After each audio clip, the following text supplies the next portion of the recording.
Y'all ready to be history? All right, hey, there we go. We're out of here. All right, there you go. That's it. Sway, Yes. so before we get started, will you please sign this for me? Oh, shit. Damn. Wow. Wow. Look at how, yo, you look like a kid. You're a kid there. Damn, man, I was a baby, bro. Crazy. That's our teenage years. Y'all didn't know I had bars once upon a time, huh? Man, you want me to say Marshall? You want me to say? Yes, please. Okay. That's M-A-R. That's H-A-L-L. Yeah, there you go. Look Hell at that, yeah, man. I man. signed a vinyl for him, man. Look at that, man. Look at Incredible. Look Yo, at that shit. man, your signature's so much better than mine. Thanks, man. Yeah, no problem, man. Man, you threw me off with that. Fucked up your whole shit. Not really. Just impressed that you dug that deep in the crates, man. I didn't know you. I'm always digging in the crates. That's good to know, man. That's good to know. If you want to use any lyrics from any of those songs on that vinyl, bro. Well, I was gonna ask you when the cameras are off. There's a couple bars that I wish I could have. Yeah, that's cool, man. Go ahead, man. What's mine is yours, man. If it make your shit tighter, you know. Let's speak on bars, though. Here we are. Kamikaze came out. You know, you shocked the world the way you did it. What made you do it? I mean, a Revival came out December 2017. That wasn't that long ago. It's less than a year. What made you just drop it on the world the way you did? Because I feel like the way the climate is right now, if you give people enough time to, I got an album coming out in 2 months. You give people time to say, man, he better have a song like this or I ain't fucking with it. If he don't have a song like this, I ain't fucking with it. Yeah. He better not be rapping like this. He better not be rapping about this or I'm not gonna fuck with it. And when you go into an album, you can go into anything with the mindset of this is gonna suck. And then even if you kind of don't feel that way, you're already kind of formed your opinion in front of all your friends and you know what I'm saying? Like, so I feel like giving them no warning was the best thing to do just because it doesn't give people enough time to, you know, when the Revival track list came down the pipe. Yeah, I remember that. It was like, overwhelmingly, this shit is gonna be trash. Yeah. And that was before nobody really wanted to be wrong about it. Yeah. They had already formed, I'm not saying everybody, but a lot of people had already, formed their opinions. So. Yeah, that was interesting. Like Revival really ran through the ringer, so to speak, before it even got off the ground. But, you know, this is that day and age. You know, it's different now, right? Yeah. You know, how have you adjusted to that? Like before, which is what I find interesting about you, before you spent your whole career being critiqued and criticized by organizations like LGBTQ community or college campuses or police departments, you know, but hip hop always stood by you. So that was, that's where you found your refuge. But now it came from inside of hip hop. You know, how did that affect you? Me sitting back and seeing things that I saw, it was kind of like, I felt a bunch of different ways. I felt like, okay, maybe because it doesn't sound like everything else and what most people are doing, maybe that was what tainted their ear.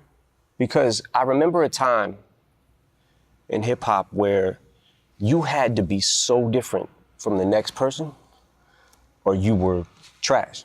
There's a shift somewhere that happened that if it doesn't sound like everything else, then it's trash automatically. Yeah. And I just sat back like, okay, all right, I can take that. It's not like I can't take constructive criticism, but I feel like it kind of went beyond constructive criticism. So I had to go back to it and look, I have made albums that definitely probably would not be the top of my list. Encore. Okay.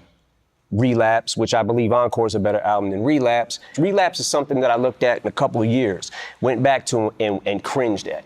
I was like, oh, Jesus Christ, I didn't even realize I was doing that many accents. I just started, for whatever reason, I just got into it and was just like, started on this weird serial killer vibe kind of thing. Yeah. And started wanting to talk crazy and started bending words more. And the only way you can bend them is with this accent, trying to use this one. Like, And a couple years later, in making recovery and slipping out of that, getting out of the accents and beyond it, made recovery. Yeah. And I always say that if it wasn't for relapse, I wouldn't have been able to make recovery. And if it wasn't for revival, I wouldn't have been able to make this album. So I'm good with it. It just, some people more than others went a little far with it. A little far with it. I want to get into that too. And I almost, when I listen to Kamikaze and I hear some people say, man, that's the vintage M we wanted. We wanted Shady back, right? And when I listen to it, man, I have to admit, man, I hear something in you on this album that kind of made me rejoice in a way I've done in the past. I like the fact that you're not running from the criticism. I like the fact that in this digital age, you're not, cowering and then reforming to what people think you should sound like or how people think you should act, and you're calling it out.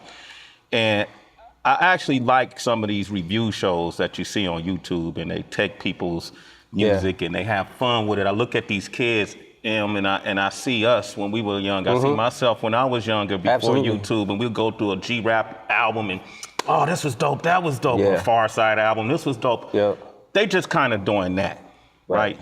And you address them. So you're that in tuned, like in the beginning of the Ringer, when you talk about if you critique me, you can make millions. If I critique you, there's nothing I really. Yeah, it gets into the territory where it's like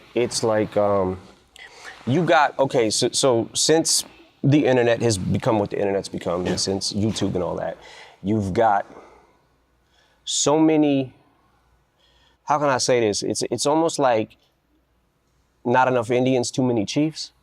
So it's like everybody on the internet, and in hip hop especially, it seems like either a rapper, a DJ, a writer, a producer,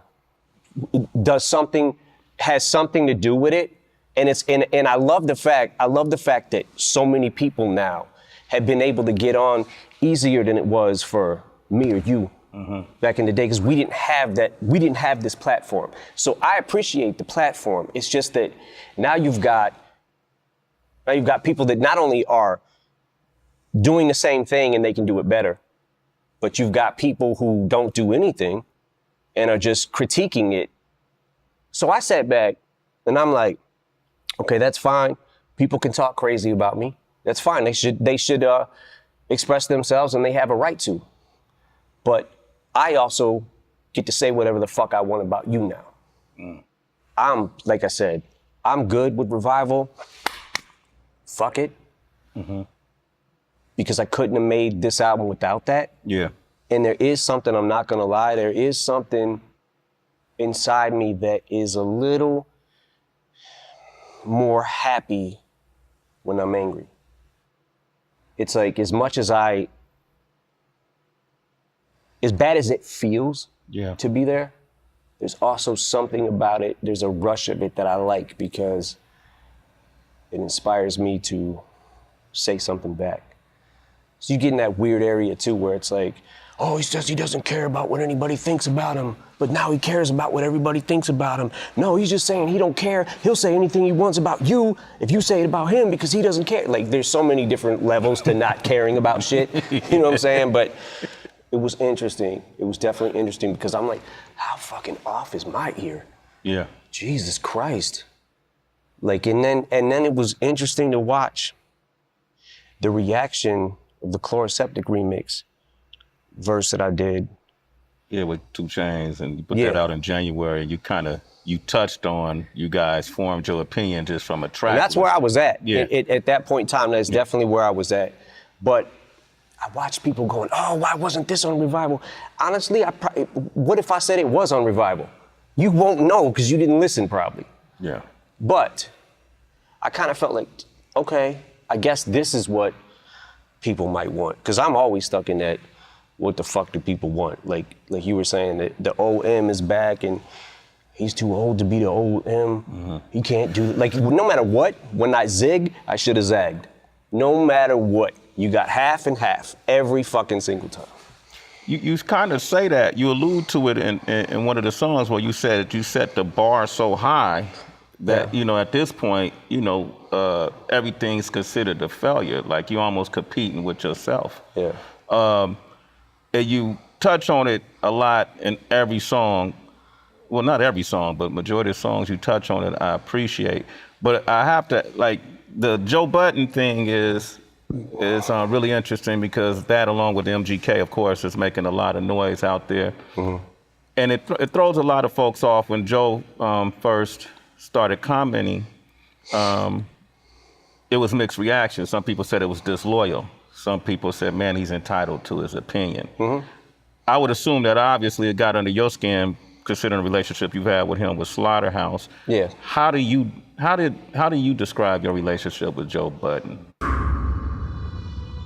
You went in on MGK. You guys had a discrepancy. You go down the fucking wormhole of YouTube and whatever, right? So I see Machine Gun Kelly talks about Eminem's daughter, whatever, right? So what the fuck? Click on it. Like, yo, why is he? Then he starts doing a press run, basically, about Haley. I'm like, what the fuck? Yo, my man better chill, right? So that's not why I dissed him. The reason I dissed him is actually a lot more petty than that. Now I'm in this fucking weird thing because I'm like, I gotta answer this motherfucker.